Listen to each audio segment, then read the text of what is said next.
नमस्ते दोस्तों, स्वागत है आपका गणित दर्शन यूट्यूब चैनल पर।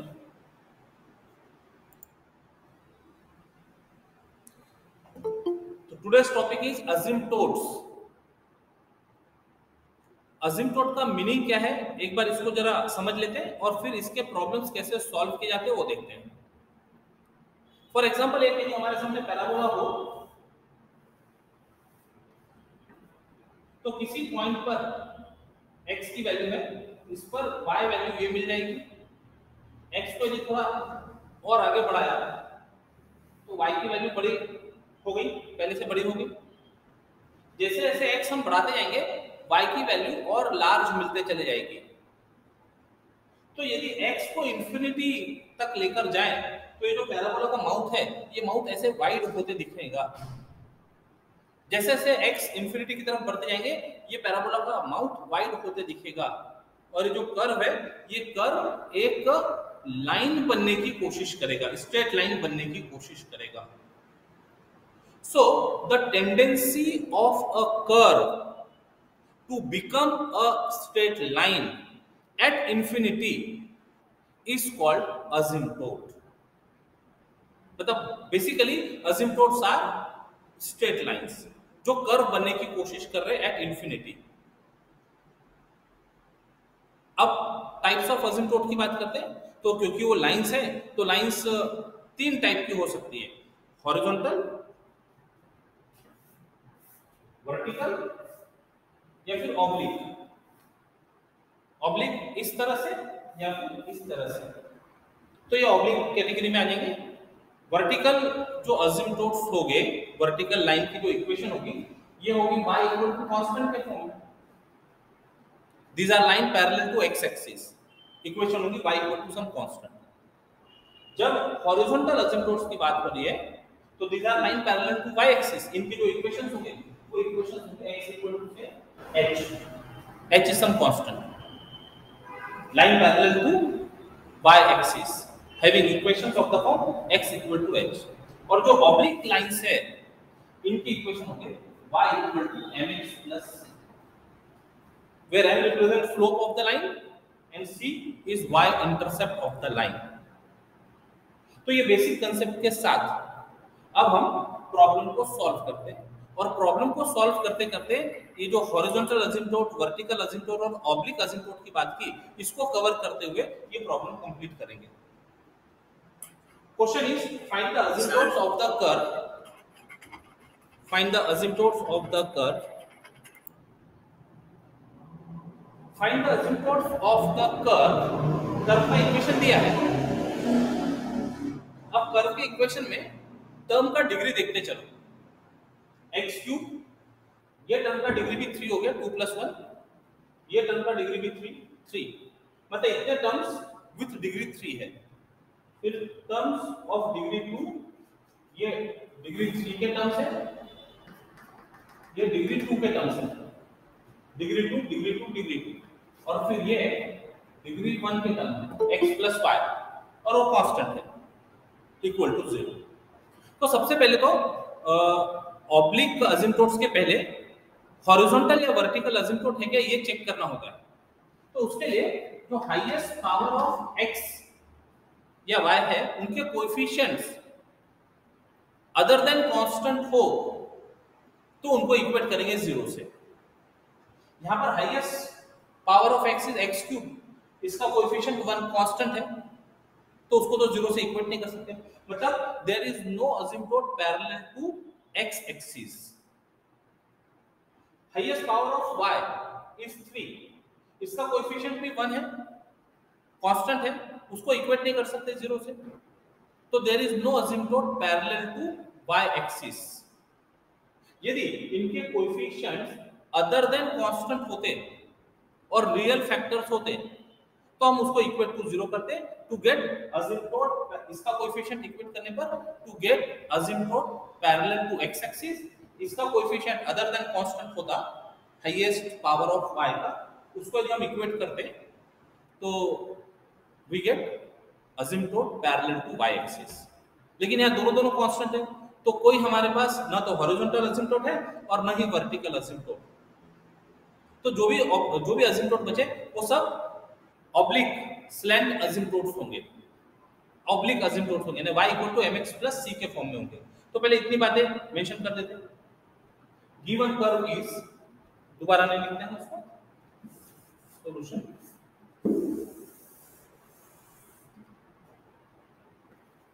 गिवन कर्व इज, इसको नंबर दीजिए। Here coefficient of highest power of x and y are constant, therefore there is no asymptote parallel to x axis and y axis।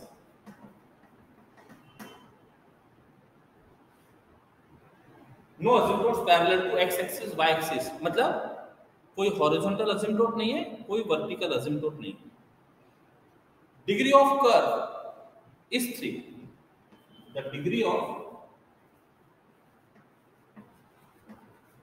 Curve is 3, therefore the curve has at most 3 asymptotes। जितना degree होगा maximum उतने असिम्प्टोट्स मिल सकते हैं। अब यहां कोई भी horizontal या फिर वर्टिकल असिम्प्टोट नहीं है, इसका मतलब ये पूरे के पूरे जो असिम्प्टोट्स होंगे 3, ये सब ऑब्लिक असिम्प्टोट्स होंगे। The curve has at most 3 asymptotes which are oblique। यहां क्योंकि कोई भी हॉरिजॉन्टल या वर्टिकल नहीं है, in the form y equal to mx plus c। अब एक मेथड तो होता है कि ये y equal to mx plus c को यहां पर पुट कर दें, y की जगह पर पूरी इक्वेशन x के टर्म में हो जाएंगी, और फिर जो हाईएस्ट कोएफिशिएंट्स है, दो हाईएस्ट कोएफिशिएंट्स को इक्वेट करें 0 के लिए, 0 से टू फाइंड m और c की वैल्यू। लेकिन ये टीडियस प्रोसेस होता है। Will discuss today short method to find asymptotes, और ये एक्सेप्टेबल मेथड है। y equal to mx plus c के फॉर्म में हमको असिम्प्टोट फाइंड करना है। तो सबसे पहले स्टेप 1,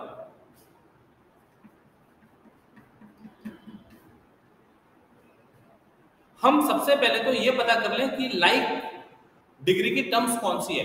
तो ये हमने मार्क किया, इसको ब्रैकेट में करते हैं।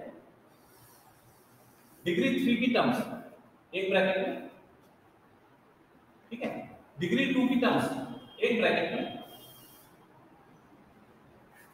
और डिग्री 1 की टर्म एक ब्रैकेट में। वो कांस्टेंट टर्म है, +1 कांस्टेंट है इक्वल टू 0। तो ये 3 डिग्री टर्म्स है, दूसरा ब्रैकेट 2 डिग्री टर्म्स, तीसरा ब्रैकेट 1 डिग्री टर्म। अब जो प्रोसीजर है, ये प्रोसीजर को प्रॉब्लम के साथ समझना आसान है। यदि बिना प्रॉब्लम के हम केवल थ्योरेटिकल बात करें तो एकदम से बात समझ में नहीं आती। तो प्रॉब्लम के साथ ये पूरा प्रोसीजर समझ लीजिए, और उसके बाद इसका जनरल पैटर्न बुक में स्टेप बाय स्टेप दिया हुआ है, वो फिर हम प्रॉब्लम के बाद में डिस्कस करेंगे। Step 1, put x equal to 1 and y equal to m in 3 degree terms, 2 degree terms, and 1 degree term,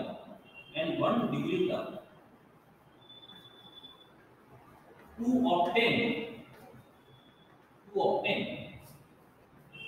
phi 3m, phi 2m, and phi 1m respectively।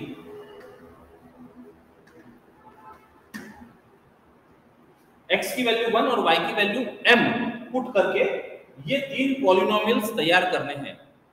तो जब 3 डिग्री टर्म में ये काम करेंगे तो जो मिलेगा उसको phi 3m का है। देखो, तो phi 3m is equal to 3 degree term में x की वैल्यू 1 और y की वैल्यू m लिखते चलो। x is 1, y is m, तो ये हो गया 1 minus m square plus m2। Polynomial of degree 3 in m, ऐसा इसको रीड कर सकते हैं आप, polynomial of degree 3 in m। अब phi 2m तो 2 डिग्री टर्म में x की वैल्यू 1, y की वैल्यू m रखते चलो, तो बन गया 2 minus 4m square plus 2m, x की वैल्यू 1 और y की वैल्यू। अब ये प्रोसीजर है, ये फॉलो करना है, शॉर्ट मेथड, ये प्रोसीजर से हम अभी प्रॉब्लम कंप्लीट करते हैं। phi 1 डिग्री टर्म में, तो phi 1m is equal to x की वैल्यू 1, y की वैल्यू m, 1 प्लस m। ये 3 पॉलिनोमियल तैयार करते हैं।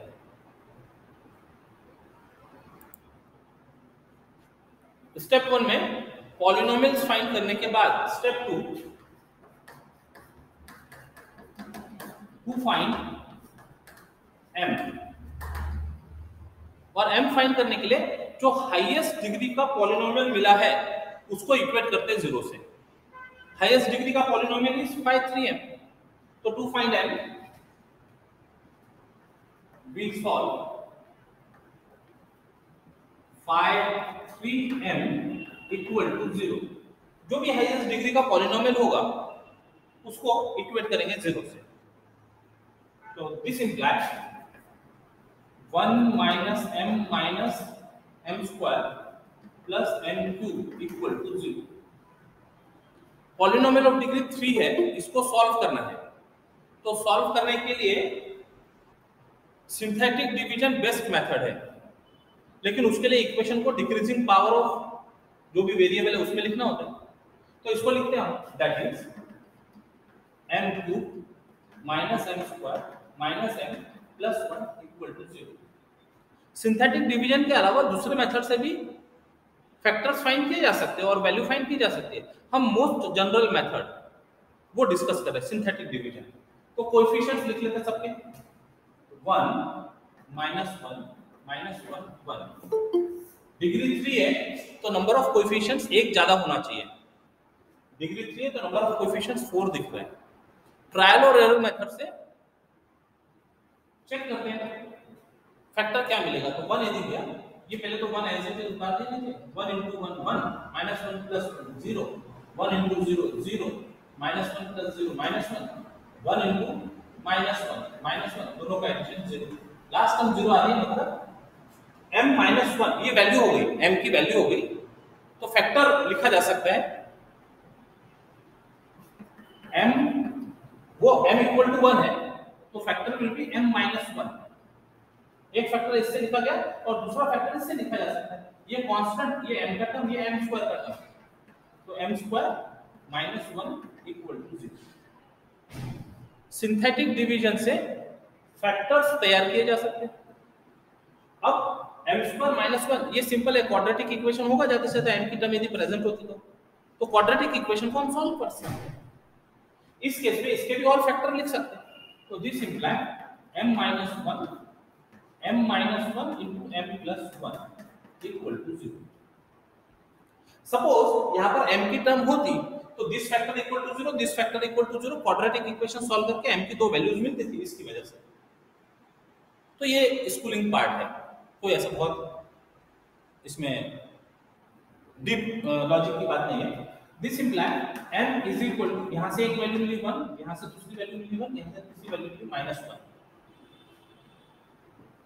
पॉलिनोमियल ऑफ डिग्री 3 था, उसको सॉल्व किया, 3 रूट्स मिल गए। अब ये जो 3 रूट्स मिल रहे हैं इनके नेचर के हिसाब से हम c की वैल्यू फाइंड करेंगे।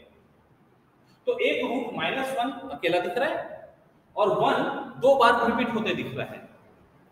तो हम एक ही प्रॉब्लम के साथ पूरा जो मेथड है असिम्प्टोट फाइंड करने का वो डिस्कस करना चाह रहे हैं। इसलिए हमने ऐसा प्रॉब्लम सिलेक्ट किया जिसमें नॉन रिपीटेड रूट अपीयर हो जाए और रिपीटेड रूट अपीयर हो जाए। तो नेक्स्ट स्टेप 3, ये m की वैल्यूज होगी। Step 3, to find c for m is equal to -1। पहले जो नॉन रिपीटेड है उसकी बात करते हैं। तो m इज इक्वल टू -1, ये नॉन रिपीटेड रूट है। m is equal to -1 is a non repeated root, ठीक है। तो therefore find c using equation लिखने का जो पैटर्न है c upon 1 factorial, c upon 1 factorial, highest degree का जो पॉलिनोमियल था phi 3, इसका डेरिवेटिव phi 3 डैश m, ठीक है, प्लस c का पावर 1 है अपॉन 1 फैक्टोरियल। नेक्स्ट इसमें c का पावर 0 अपॉन 0 फैक्टोरियल, और ये सब चीज भी कम करते जाएंगे, यानी ये थर्ड डिग्री का टर्म है, फर्स्ट डेरिवेटिव लिया हुआ है, तो नेक्स्ट इसमें 2 डिग्री का पॉलिनोमियल और 0th डेरिवेटिव, मतलब कोई डेरिवेटिव नहीं लेना, function as it is equal to 0, ठीक है। फिर से रिपीट करते हैं, जब नॉन रिपीटेड रूट हो, मतलब डिफरेंट रूट्स हो, तो फाइंड करते समय नॉन रिपीटेड रूट के लिए एक ही वैल्यू मिलेगी c की, तो वो कैसे मिला है, c का पावर 1 अपॉन 1 फैक्टोरियल, जो हाईएस्ट पॉलिनोमियल, हाईएस्ट डिग्री का पॉलिनोमियल, उसका डेरिवेटिव। अब हर चीज ये चार चीज कम करते जाना है, तो c का पावर कम हो गया, c पावर 0, 1 था तो 0 फैक्टोरियल, ये डिग्री 2 और 3 थी तो 2 डिग्री का, यहाँ 1 फर्स्ट डेरिवेटिव लिया था, वहां पर कोई डेरिवेटिव नहीं लेना है, मतलब function as it is, 0th derivative मतलब फंक्शन एज इट इज।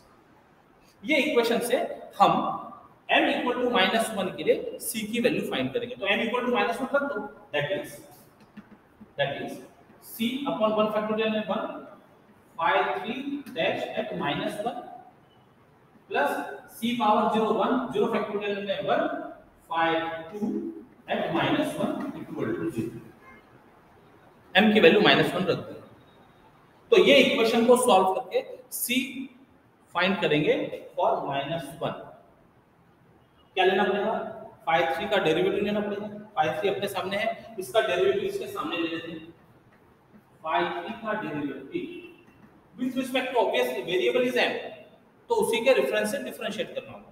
1 का डेरिवेटिव 0 माइनस 0 माइनस m का derivative 1 minus 2m plus 3m square, ये हो गया डेरिवेटिव। अब डेरिवेटिव हमारे सामने, उसमें n की वैल्यू -1 पुट करके यहां लिखना, डेरिवेटिव वहां देखो, वैल्यू यहां लिखो, this imply c into derivative दिख रहा है -1, जहां जहां m है वहां -1 रखते चले जाओ, तो क्या मिलेगा -1 -2 टाइम्स -1 प्लस 3 टाइम्स -1 का स्क्वायर, उसको देखते हुए एक्सप्रेशन आ गया, m की जगह -1 m की जगह -1 प्लस phi 2 एट -1, phi 2 ये है, ये है phi 2 m ये है, m की जगह -1 रख दो, तो प्लस क्या मिला 2 माइनस 4 टाइम्स -1 का स्क्वायर प्लस 2 टाइम्स -1,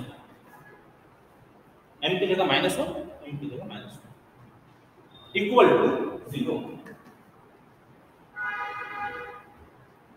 एक्सप्रेशन देखो, वहां पर वैल्यू रखो। अब इसको simplify, this is c into -1 minus plus 2 -1 का स्क्वायर प्लस 1 हो गया प्लस 3 प्लस ये 2 -1 का square 1 -4 -2 equal to 0। This is c 5 - 1 यानी 4, ठीक है, और 1 प्लस 3 4, ये क्या हो गया -6 plus 2 -4 equal to 0। 4c minus 4 equal to 0, इसको यहीं सिंप्लीफाई करते हैं। Therefore 4c is equal to 4 imply c is equal to 1। तो जब m की वैल्यू -1 है तो c की वैल्यू आ गई 1। अब जरा ध्यान से सुनो जो बोल रहे हैं हम। यदि ये वैल्यू अलग अलग होती, जैसे ये -1 आ गई, ये 1 होती और ये 2 होती, मतलब सारी वैल्यू अलग अलग होती, नॉन रिपीटेड होती, तो हर नॉन रिपीटेड m के लिए इसी पैटर्न से करस्पॉन्डिंग c फाइंड करना पड़ता था। एक बार फिर से रिपीट कर रहे हैं। यहां पर ये नॉन रिपीटेड है, 1 2 बार रिपीटेड है, तो ये इक्वेशन काम नहीं करेगी क्योंकि यहाँ c का पावर तो 1 है, ये काम नहीं करेंगे। लेकिन यदि ये तीनों वैल्यू डिफरेंट होती, -1 1 और 2, थोड़ी देर के लिए मान लेते हैं, तीनों नॉन रिपीटेड होती तो हर m के लिए इसी मेथड से c फाइंड करना पड़ता था। ऐसे भी प्रॉब्लम होते हैं जहां पर m की सभी वैल्यूज नॉन रिपीटेड हो, तो ये प्रोसीजर फाइल करें, ये प्रोसीजर फॉलो करेंगे, m और c की वैल्यू फाइंड करेंगे। तो ये m और c की value y equal to mx plus c में रखने से एक असिम्प्टोट मिल जाएंगे। तो इसके लिए असिम्प्टोट मिल गया, वो लिख लेते हैं, वो कंप्लीट कर लेते हैं। देयरफॉर इस केस में m इक्वल टू -1 के केस में, देयरफॉर स्टेप 3 में ही काम कर रहे हैं, देयरफॉर द असिम्प्टोट इज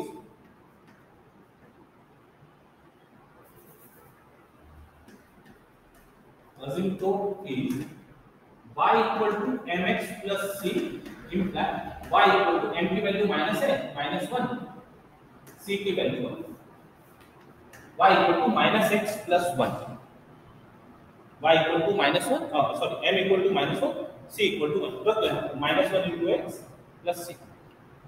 उसको ठीक करना चाहे तो एक तरफ ला सकते हैं, x plus y equal to 1 ऐसा बोल सकते हैं।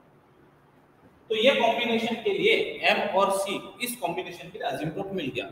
यदि सारे m के वैल्यू डिफरेंट होते तो उन सभी के लिए c इसी पैटर्न से फाइंड करते और वो हमको अलग अलग असिम्प्टोट प्रोवाइड करते, वो हमारे रिक्वायर्ड असिम्प्टोट हो जाते, प्रॉब्लम कंप्लीट हो जाता। लेकिन अब यहाँ पर दो रिपीटेड रूट दिख रहे हैं, तो रिपीटेड रूट के लिए c कैसे फाइंड करना, ये इसके आगे अब हम बात करते हैं। Now next step, to find value of c for m equal to 1 which is repeated twice। तो स्टेप 3 हो गई। Step 4, to find c for m is equal to 1। 1 का नेचर कैसा है वो मेंशन कर लो, which is repeated twice, repeated twice, मतलब m की वैल्यू 1 है लेकिन 2 बार आ रही है, तो इसके लिए 2 c मिलने चाहिए, वैल्यूज ऑफ c 2 होनी चाहिए। तो इक्वेशन क्या होगा, for this we solve the equation. अभी ये लिखने से आपको इक्वेशन कैसे लिखना ये समझ में आ जाएगा। अब 2 वैल्यू जो c की चाहिए, तो c² upon 2 factorial, c² upon 2 factorial. ये जो हाईएस्ट डिग्री का पॉलिनोमियल है, जब 1 वैल्यू फाइंड करनी थी तो फर्स्ट डेरिवेटिव था, अब 2 वैल्यू है तो सेकंड डेरिवेटिव ऑफ 5 3m। ये सब मैच होता है, पावर 2 फैक्टोरियल 2 डेरिवेटिव 2। अब ये सब चीज को कम करते जाना, और ये जो सफिक्स में है ये सब चीज को कम करते जाना, प्लस नेक्स्ट हम बताएंगे c का पावर 1 फैक्टोरियल 5, एक डिग्री कम हुआ, एक डेरिवेटिव कम हुआ, 5 2m का डेरिवेटिव, और आगे चले प्लस c का पावर 0 यानी 1, 0 फैक्टोरियल यानी 1, तो उसको लिखने की जरूरत नहीं, 5 1, ये फर्स्ट डेरिवेटिव, इसका डेरिवेटिव नहीं लेना है, इक्वल टू 0, इक्वल टू 0। अब इसको थोड़ा सा जनरलाइज भी कर लेते हैं। यदि हमारे प्रॉब्लम में m की वैल्यू 1 1 1 3 बार आती तो ये तो काम नहीं करता था, नॉन रिपीटेड रूट नहीं थे, तो ये तरीका काम नहीं करता था, ये भी काम नहीं करता था। ये तो रिपीटेड ट्वाइस के लिए c² का इक्वेशन लिखा है। यदि मान लो 1 1 1 3 बार होता तो क्या लिखते थे, इक्वेशन कैसे होती थी, if m equal to 1 repeated thrice, तो इक्वेशन कैसे लिखी जाती थी ये जरा ध्यान से देखो, और यदि आपको समझ में आ रहा है तो आप साथ साथ में बोल भी सकते हैं। बोलो। c cube upon 3 c cube upon 3 factorial phi n third derivative phi 3m का third derivative plus c square upon 2 c factorial square upon 2 factorial phi n of phi 2m, ऐसा बोलना, phi 2m का double derivative plus c upon 1 factorial plus c upon 1 factorial, ये भी first phi derivative 1m का first derivative, first derivative, सब चीज कम हो रही है, फर्स्ट डेरिवेटिव, आगे बोलो, plus phi n of m ये तो 1 है, तो phi 0m equal to 0, equal to 0। अब phi 0m क्या है? पॉलिनोमियल ऑफ डिग्री 0, ये तो नहीं है हमारे पास में, phi 3m है, phi 2m है, phi 1m है। What is phi 0m?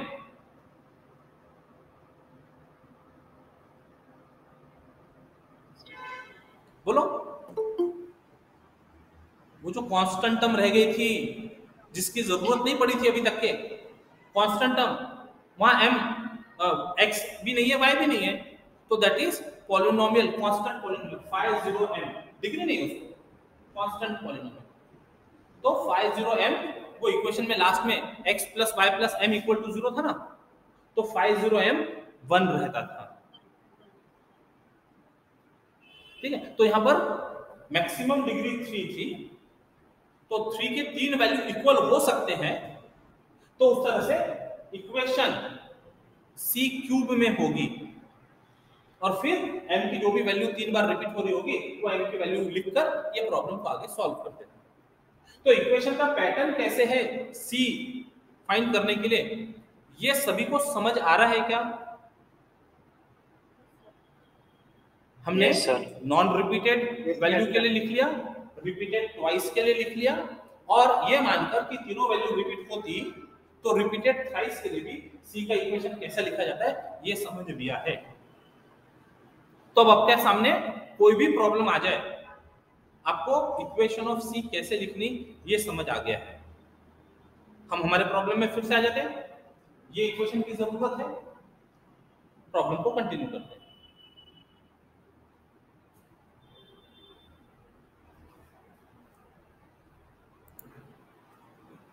तो ये इक्वेशन में m की जो वैल्यू है 1 वो रख दो,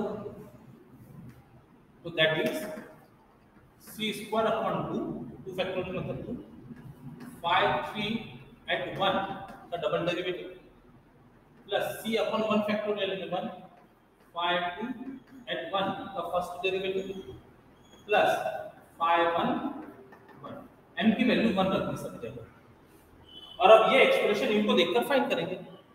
तो ये हमारे पास phi 2 डैश नहीं है, इसका डेरिवेटिव फाइंड करना पड़ेगा, phi 3 का डबल डेरिवेटिव फाइंड करना पड़ेगा, तो जो है उसी के आगे वहां कंटिन्यू करते जाओ, इसका डबल डेरिवेटिव इसी के बाद लिख लेते हैं, this imply phi 3 double dash at m, phi 3 double dash, फिर से डेरिवेटिव है, कांस्टेंट का डेरिवेटिव देखो -2 प्लस 6m, ये phi 3 का डबल डेरिवेटिव आ गया, और क्या चाहिए phi 2 का डेरिवेटिव, तो phi 2 के डेरिवेटिव के सामने, सॉरी phi 2 पॉलिनोमियल के सामने इसका derivative, this imply phi 2 dash m is equal to, इसका डेरिवेटिव क्या बनेगा -8m प्लस -8m, 2 का डेरिवेटिव 0 -8m प्लस 2। तो ये काफी इंपॉर्टेंट पार्ट है, ये थोड़ा सा खुला खुला लिखना, इनके बाद में एक आध लाइन छोड़कर लिखना, ताकि जब हम आगे प्रॉब्लम कंटिन्यू करें तो इसके साथ की जो स्पेस होगी वो यूज की जा सके। अब ये पॉलिनोमियल हमारे सामने दिख रहा है, इसमें वैल्यू रखो m और यहां लिखते चलो, this imply c square upon 2 double derivative of phi 3 में m की वैल्यू 1 रखो, m की वैल्यू 1 रखो, तो -2 plus 6 into 1 plus c phi 2 का डेरिवेटिव m की वैल्यू 1 रखनी है, -8m + 2h, तो -8 1 + 2 प्लस 5m 5 1m में m की वैल्यू 1 रखते हैं, तो 1 + 1 = 0। यहाँ जो पॉलिनोमियल्स है, डेरिवेटिव्स है, उनका हेल्प लेकर ये लिख दिया। ठीक ठाक करो इसको। c² / 2 6 - 2 यानी 4 plus c × -8 + 2 -6 + 2 = 0, that is 2c² - 6c + 2 = 0। Divide कर दो। अब सभी में 2 कॉमन दिख रहा है, 2 से डिवाइड कर दो, that is c² - 3c + 1 = 0। Quadratic equation है, c की 2 वैल्यू फाइंड कर सकते हैं। फैक्टर निकलते क्या पहले देख लो। फैक्टर नहीं निकलते तो फॉर्मूला मेथड से सॉल्व करेंगे। 1 के 2 फैक्टर, जिसका 1 के ऐसे 2 पार्ट करते हैं जिसका एडिशन -3 हो, कांस्टेंट टर्म और लीडिंग कोएफिशिएंट दोनों का प्रोडक्ट को 2 टुकड़े करना है जिसका सम ये मिडल कोएफिशिएंट हो। तो 1 के 2 टुकड़े ऐसे नहीं कर सकते जिसका सम -3 हो, नहीं कर सकते, तो फॉर्मूला मेथड लगाना पड़ेगा क्वाड्रेटिक इक्वेशन का। ये पॉसिबल नहीं है, तो दिस इंप्लाई c = -b। अब ये सब स्कूलिंग पार्ट है, -b plus minus under root of b का square -4 times a × c upon 2 times a। Formula method से this is equal to 3 plus minus under root 9 - 4 5 1 2। तो 2 वैल्यू आ गई c की, 3 + √5/2 3 - √5/2। तो therefore for m is equal to 1 repeated twice we have c is equal to 3 + √5/2 and c is equal to 3 - √5/2। 2 bar repeat हो रही है तो 2 c की values, ठीक है। चाहे तो हम लास्ट स्टेप में सारे असिम्प्टोट एक साथ लिख सकते हैं। शुरू में हमने लिख दिया था m = -1 के लिए c = 1 आया था, सारे असिम्प्टोट लास्ट में एक स्टेप बना के लिख देते हैं।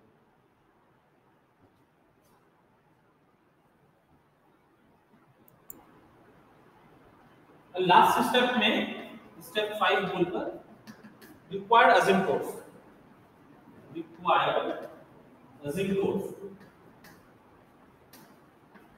are first m = -1 था, इसके लिए c = 1, this gives y =